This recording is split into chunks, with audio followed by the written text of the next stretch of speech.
Jerusalem did not know it yet. The city was still sleeping, or trying to sleep, under the heavy silence of the Sabbath that was just ending. The streets were empty. The market stalls were shut. The Roman guards stationed throughout the city maintained their positions with the mechanical discipline of men who had seen everything and expected nothing unusual from this particular night. And somewhere outside the northern wall, in a garden that most of Jerusalem had never heard of, behind a sealed stone and a military guard, lay the body of a man who 3 days earlier had said something that no one had fully believed. After 3 days, I will rise. The year is 33 of our era. The date is the 16th of Nissan. And what is about to happen in the next few hours will not simply change Jerusalem. It will split time itself in two, not metaphorically, not theologically, but literally. Everything that came before this morning will forever be called before. Everything that comes after will be called after. No battle, no empire, no discovery in the entire history of human civilization has managed to do what this single morning in a garden outside Jerusalem did to the calendar of humanity. You are about to walk through it, hour by hour, stone by stone, breath by breath. To understand the weight of what happened that morning, you first need to understand what the night before felt like for the people who had followed Jesus of Nazareth. Friday had been a catastrophe. Not the kind of catastrophe that leaves room for doubt or reinterpretation, a total, visible, public catastrophe. The man they had believed was the Messiah had been arrested, tried in a process full of irregularities, handed over to the Roman governor, and executed by crucifixion on a hill called Golgotha outside the city walls in full view of the crowd. His body had been taken down before sunset, wrapped in linen with 100 pounds of spices donated by Nicodemus, and laid in a tomb belonging to Joseph of Arimathea, a new tomb carved into rock, sealed with a great stone. Saturday, the Sabbath, had passed in silence. The disciples were in hiding. The Gospel of John tells us they were gathered behind locked doors for fear of the Jewish leaders. Peter was somewhere in Jerusalem carrying the weight of 3 denials spoken in the courtyard of the high priest, denials that a rooster had sealed with its cry. Thomas was absent. Judas was already dead. The women, Mary Magdalene, Mary the mother of James, Salome, Joanna, had observed the Sabbath as the law required, but they had not been idle in their grief. They had prepared spices and ointments to complete the burial anointing that the rush of Friday evening had left unfinished. For the disciples, Saturday was the longest day of their lives, not because they were waiting for a resurrection they believed in. They were not. Despite everything Jesus had told them, despite the 3 explicit predictions of his death and resurrection recorded in the Gospels, they were not waiting for anything except the slow, crushing finality of loss. The Sabbath ended at sunset, and in the darkness that followed, something began to move. The Roman guards posted at the tomb were not ordinary soldiers assigned a routine detail. Matthew's Gospel tells us that the chief priests and Pharisees went to Pilate specifically to request a guard unit, a custodia, because they remembered that the accused had said he would rise after 3 days. Pilate granted them a guard and told them to make it as secure as they knew how. They sealed the stone. They set the watch. They did everything humanly possible to ensure that what had ended on Friday stayed ended. They did not know they were guarding the wrong thing. They were not keeping the dead inside. They were keeping the living world outside from a transformation it was not yet ready to witness. In the hours before dawn on the 16th of Nisan, the earth moved.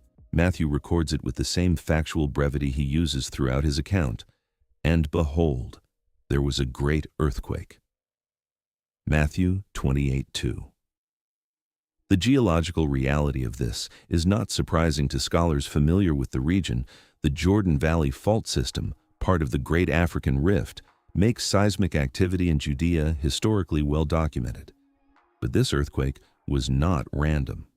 Matthew connects it directly to what caused it. An angel of the Lord descended from heaven and came and rolled back the stone and sat on it. Sit with that image for a moment. The stone was not moved to let Jesus out. The stone was moved to let the witnesses in. The resurrection had already happened. The stone was not the door of a prison that needed to be opened for the prisoner to escape. It was the seal of a verdict that needed to be broken so that the world could see the verdict had been overturned. The guards, soldiers trained to face death without flinching, shook and became like dead men. Matthew 28:4. The men assigned to prevent a resurrection were the first witnesses that the grave was empty. The ones who least wanted this to be true were the first ones to know it was. While the guards lay on the ground in shock, the women were already on their way. Mark's gospel gives us the most precise detail. Very early in the morning, on the first day of the week, they came to the tomb when the sun had risen. Mark 16:2. Luke adds that it was at early dawn. The Greek word he uses, orthros, refers to the period just before or at the moment of sunrise, when the sky shifts from black to deep purple to gray. They were walking through the streets of Jerusalem in that gray light, carrying their spices, their grief, and a practical problem they had not yet solved. Mark records their conversation on the way. "Who will roll away the stone for us from the door of the tomb?" Mark 16:3. They were not going to the tomb because they believed in a resurrection. They were going because they loved a dead man and wanted to honor his body with the anointing it deserved. Their faith at that moment was not the triumphant faith of Easter Sunday sermons. It was the quiet, stubborn faith of people who keep showing up even when showing up seems pointless. And that is exactly the kind of faith that the resurrection chose to meet first. When they arrived, the stone was already gone. Luke describes their reaction. They were greatly perplexed. The Greek word is diaporio, to be completely at a loss, to have no framework available for what you are seeing. This is not the confusion of someone who has misread a sign. This is the total disorientation of someone whose entire mental map of reality has just been rendered obsolete. And then, according to Mark and Luke, two men in dazzling clothes appeared beside them. "Why do you seek the living among the dead? He is not here, but has risen." Luke 24:5-6. 7 words that ended one age of history and began another. He is not here. He is not here. 3 words that are the most important 3 words ever spoken in a garden. 3 words that the guards outside had already discovered in their terror. 3 words that the women were now receiving in their astonishment. 3 words that would travel from this garden to every corner of the known world within a generation, and from there to every continent and every language of the earth across 20 centuries. He is not here. Mary Magdalene is the figure who occupies the center of the resurrection morning in a way that the church has meditated on for 2,000 years without exhausting its significance.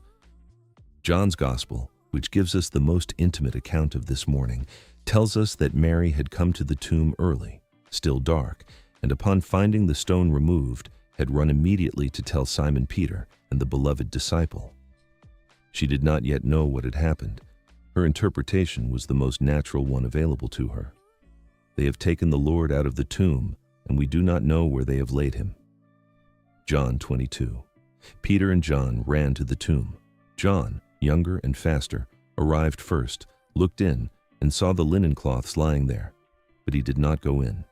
Peter, arriving behind him, went straight in, because that is who Peter is, and saw the linen cloths and the face cloth that had been on Jesus' head, not lying with the others, but folded up in a place by itself. John 27.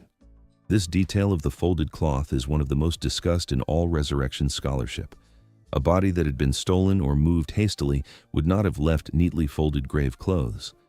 The arrangement of the cloths in the empty tomb is the silent testimony of an orderly departure, not a theft, not a confusion, but a deliberate exit by someone who was done with death and had no intention of returning to it. John saw and believed. Peter went away, marveling at what had happened. But Mary stayed. She stood outside the tomb weeping, and in her grief she bent down to look inside and saw 2 angels sitting where the body of Jesus had been, one at the head and one at the feet. "Woman, why are you weeping?" they asked her. And she told them, "Because they have taken away my Lord, and I do not know where they have laid him." Then she turned around, and there was a man standing there, and she did not know it was Jesus. She supposed him to be the gardener, which is one of the most quietly profound misidentifications in all of literature. And she said to him, "Sir, if you have carried him away, tell me where you have laid him, and I will take him away." And then Jesus said to her, "Mary." Just her name, one word. The voice that had spoken the cosmos into existence, the voice that had called Lazarus out of a 4-day tomb, said her name with an intimacy that crossed every boundary between death and life and shattered them both. And she turned and said to him in Aramaic, "Rabboni," which means teacher. The first person to see the risen Jesus was a woman. In a culture where women could not testify in court, in a world that would have chosen generals and priests and scholars as the first witnesses to the most important event in history, God chose a woman who had stayed when everyone else had left, a woman who loved more than she understood, a woman who went to the tomb to anoint a dead body and instead heard her name spoken by someone who was very much alive. That is who God is. That is how this story works. The city of Jerusalem that morning had no idea what had occurred in the garden. The markets were beginning to open. The Sabbath was over, the day of preparation was past, and the city was slowly returning to its post-Passover rhythm. Pilgrims who had come from Galilee and beyond were beginning to make arrangements to return home. The temple was functioning normally. The priests who had been on duty through the Passover festivities were completing their rotation. The high priest Caiaphas was in his residence. Pontius Pilate was likely managing the administrative aftermath of a crucifixion that had drawn more attention than he had wanted. None of them knew. The most important thing that had ever happened in Jerusalem had happened outside the walls, in a private garden, witnessed first by Roman soldiers who were now in a state of traumatic shock, and then by a group of women who were running through the streets trying to find 11 frightened disciples to tell them something that was going to be nearly impossible to believe. Luke records the disciples' reaction with an honesty that speaks to the authenticity of the account. These words seemed to them an idle tale, and they did not believe them. Luke 24:11. An idle tale. The Greek word is leros, nonsense, delirium, the kind of thing you dismiss without giving it serious consideration. The disciples, when confronted with the testimony of the women who had been to the empty tomb, did not immediately fall to their knees in awe and worship. They dismissed it, which means that the resurrection did not spread because a group of hopeful believers talked themselves into believing what they wanted to believe. It spread because the evidence became impossible to dismiss for person after person in encounter after encounter through the rest of that day and the weeks that followed. The road to Emmaus that afternoon was the setting for one of the most extraordinary conversations in human history, and neither of the two people walking it knew what kind of conversation they were having. Two disciples, one named Cleopas, one unnamed, were walking the 7 miles from Jerusalem to the village of Emmaus, talking about everything that had happened. Their posture, Luke tells us, was one of dejection. They were walking away from Jerusalem, away from the movement they had believed in, away from the hope that had died on a cross 3 days earlier. A stranger joined them on the road and asked what they were discussing. They stopped walking, and they stood still, looking sad. Luke 24:17. And then Cleopas said something that in its tragic irony has echoed through 20 centuries. Are you the only visitor to Jerusalem who does not know the things that have happened there in these days? Luke 24:18. They were asking the risen Christ if he had heard about the death of Christ. The stranger asked them to tell him, and they did, with the voice of people who had believed deeply and been disappointed completely. We had hoped that he was the one to redeem Israel. Luke 24:21. We had hoped, past tense. The saddest 2 words in the Greek text of the New Testament, and then the stranger, beginning with Moses and all the prophets, interpreted to them in all the scriptures the things concerning himself. We are not told which texts he opened. We are not given the content of that walking sermon, but we are told its effect. Did not our hearts burn within us while he talked to us on the road, while he opened to us the scriptures? Luke 24:32. Hearts burning, something being unlocked, something becoming clear that had always been there but had never been seen in its full shape. When they reached Emmaus, they urged him to stay. He sat at table with them, and he took bread and blessed it and broke it and gave it to them. and their eyes were opened, and they recognized him, and he vanished from their sight. They got up that same hour and returned to Jerusalem. 7 miles they had just walked away from. They walked them back in the dark, because this was not news that could wait until morning.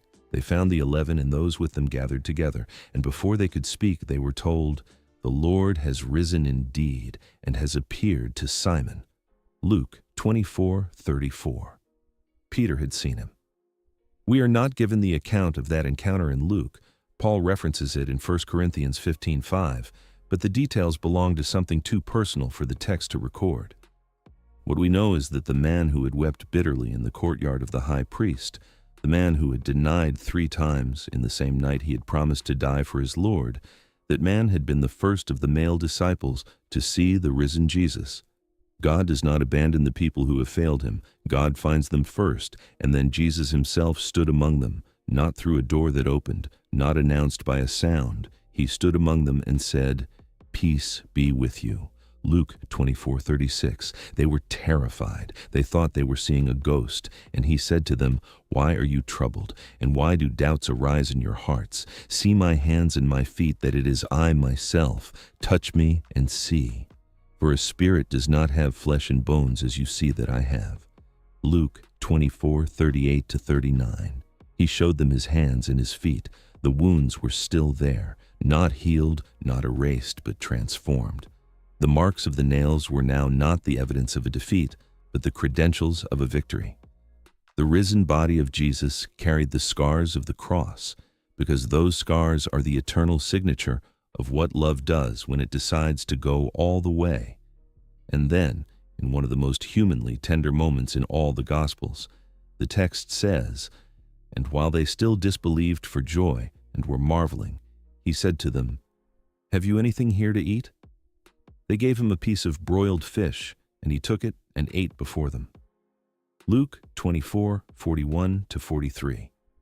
The Lord of glory. The one through whom all things were made, the one who had just defeated death, asked for a piece of fish, because he was real, because the resurrection was not a spiritual metaphor or a mystical vision or a collective hallucination of grief-stricken followers. It was a body, flesh and bone, hands that could be touched, a mouth that could eat. The resurrection of Jesus is not the story of a spirit escaping a tomb. It is the story of a body walking out of one. What was happening in the rest of Jerusalem while all this was unfolding? The guards who had been stationed at the tomb were meeting with the chief priests. Matthew tells us they reported all that had taken place. The chief priests assembled with the elders and devised a plan. They gave the soldiers a large sum of money and told them to say that the disciples had come by night and stolen the body while they slept.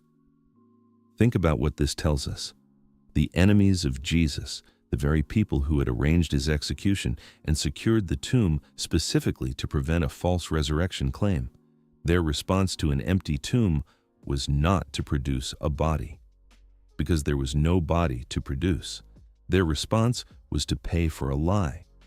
And the lie they paid for was itself an admission. The tomb was empty. They just needed a different explanation for why. The empty tomb was not in dispute. The meaning of the empty tomb was, and the meaning is this: He is not here. He is risen, just as he said. The prophecies that converged on this morning were not composed in response to what happened. They were written centuries before it. And their precision is not the precision of vague spiritual poetry that can be applied to any inspiring story. It is the precision of a blueprint that matches the building. Psalm 16, written by David 1,000 years before the resurrection, contains these words: "For you will not abandon my soul to Sheol, or let your Holy One see corruption."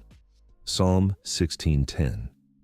Peter would quote this exact verse 50 days later at Pentecost, and the crowd would have no answer to it, because David had died, and his tomb was known, and his body had seen corruption. The only one to whom these words could apply was the one whose tomb was empty on the 16th of Nissan. Isaiah 53, written 7 centuries before the crucifixion and resurrection, ends not with the death of the suffering servant, but with his vindication. He shall see his offspring, He shall prolong his days. The will of the Lord shall prosper in his hand. Out of the anguish of his soul he shall see and be satisfied. Isaiah 53:10-11. The suffering of the servant was not the end of the story. It never was. And Jesus himself, before any of this happened, had pointed to the sign of Jonah, 3 days in the belly of the great fish, as the only sign he would give to a generation that demanded proof. 3 days, not 2, not 4, 3. The same number that separated the sealed tomb from the open one. God does not improvise. God fulfills. The city of Jerusalem that went to sleep on the night of the 16th of Nissan, 33 of our era, was a different city from the one that had woken up that morning. Most of its inhabitants did not know it yet. It would take weeks, months, years for the full weight of what had happened in that garden to reach them. But the process had begun, and it would not stop. Not for persecution, not for prison, not for execution. Because the thing that was spreading was not an idea that could be killed by killing its advocates. It was a fact witnessed by people who would rather die than deny what they had seen.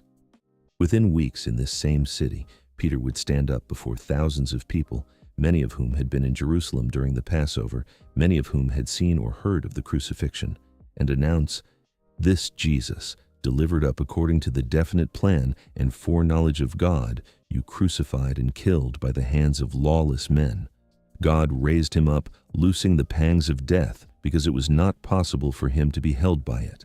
Acts 2:23-24. He said this in Jerusalem, where it had happened, where the tomb was, where the guards were, where the chief priests were, where everyone who wanted to disprove it had every resource to do so. And 3,000 people believed, because the tomb was empty, and everyone in Jerusalem knew it. Here is where this morning stops being history and becomes something personal. The resurrection of Jesus is the most carefully attested event of the ancient world. Paul, writing within 25 years of the event, lists the witnesses with the confidence of someone making a legal brief. Peter, then the 12, then more than 500 brothers at one time, most of whom are still alive, he says, most of whom you can go and ask, then James, then all the apostles, then Paul himself, 1 Corinthians 15:5-8, 500 witnesses, most still living when Paul wrote those words. This is not the testimony of a movement that was making things up. Movements that make things up do not tell their opponents where to find the people who can disprove the claim. But the resurrection is not merely a historical argument to be won, it is a reality to be received. Because if this morning in Jerusalem actually happened, and the evidence says it did, then everything that Jesus said about himself is true. And if everything he said about himself is true, then everything he said about you is also true.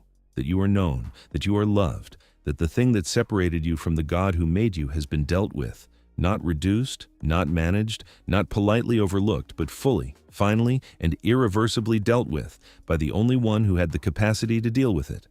The stone was not rolled away to let Jesus out. Jesus had already left. The stone was rolled away to let you in, into the evidence, into the reality, into the truth that the tomb is empty and the grave has lost, and the one who said, "I am the resurrection," and the life was not speaking metaphor.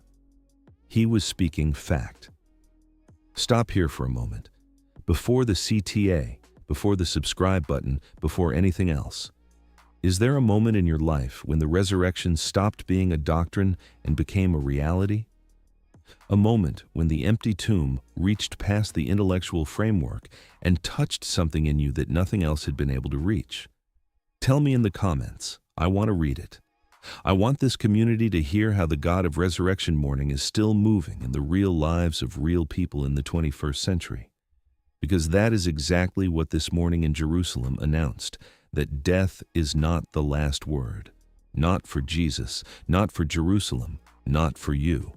The women ran from the tomb with fear and great joy. Fear because what they had seen was beyond every category they had. Joy because beyond every category they had, it was true. That combination, fear and great joy, is still the right response. And if you have not yet subscribed to this channel, do it now. Because every week we walk together through the depths of what God did in history, with the same seriousness, the same passion, the same conviction that the resurrection morning gave to the first witnesses who ran through the streets of Jerusalem to find 11 frightened men hiding behind a locked door. The door is open now. The tomb is empty. He is risen.